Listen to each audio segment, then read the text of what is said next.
Redmi Note 13 ফোনটা সম্পর্কে জানাচ্ছি। এই 5G স্মার্টফোনটাতে একটা গুরুত্বপূর্ণ চেঞ্জ নিয়ে এসেছে Xiaomi ইন্ডিয়া।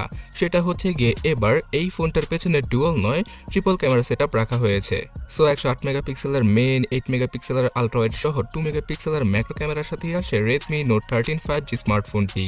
আর এই ফোনটার বাংলাদেশি প্রাইস সহ ইন্ডিয়ান প্রাইসটা একটু পরে বলছি, তার আগে অন্যান্য স্পেসিফিকেশন শর্টকাটে জানিয়ে দিচ্ছি। 6.67 ইঞ্চির ফুল এইচডি রেজলিউশনের অ্যামোলেড ডিসপ্লে রয়েছে 120 হার্জের এই ডিভাইসটিতে। সাথে পাওয়া যাবে MediaTek 6080 chipset, 6GB 8GB 12GB এই তিনটা র্যাম ভেরিয়েন্টের সাথে 128GB আর 256GBর ইন্টারনাল মেমোরিকে ইউজ করেছে Xiaomi এখানেও ভার্চুয়াল মেমোরির মাধ্যমে সর্বোচ্চ 8 থেকে 12GB পর্যন্ত আরও র্যামকে যুক্ত করে সর্বমোট 24GB র্যামকে ইউজ করা পসিবল হবে। এছাড়া ফোনটার অন্যান্য সকল স্পেসিফিকেশন অন্য 10টা Xiaomiর বাজেট ক্যাটাগরির স্মার্টফোনের মতোই, যেমন 5000 mAh এর ব্যাটারি, তার সাথে 33 ওয়াটের চার্জিং স্পিড। সো এই স্মার্টফোনটার 128GB ভেরিয়েন্টের প্রাইসটা কেমন হতে পারে? আমরা সকলেই ভাবছিলাম যে 15,000 রুপির আশেপাশে হবে, কিন্তু সকলকে চমকে দিয়ে Xiaomi ডেঞ্জারাস লেভেলের প্রাইস রেখেছে এখানে।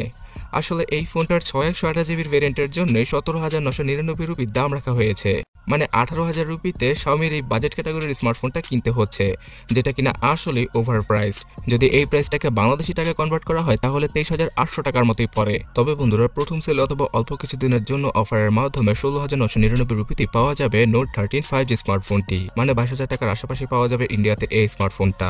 তাছাড়া অন্যান্য সকল ভেরিয়েন্টের প্রাইসিংটা আপনার স্ক্রিনে দেখতেই পারছেন। ইন্ডিয়ান মার্কেটে Dimensity 6080 সাথে আসা Xiaomiর অথবা অন্যান্য সকল স্মার্টফোনগুলো 10-12 হাজার রুপিতে পাওয়া যায়। আর Note 13 5G স্মার্টফোনটাতে যেহেতু অ্যামোলেড ডিসপ্লে সহ আরও ভালো ভালো কিছু স্পেসিফিকেশন রয়েছে, তো এই ফোনটা 15,000 রুপির আশেপাশে আসলে ভালো হতো। আপনার কি মনে হয়? অবশ্যই কমেন্টে জানাবেন।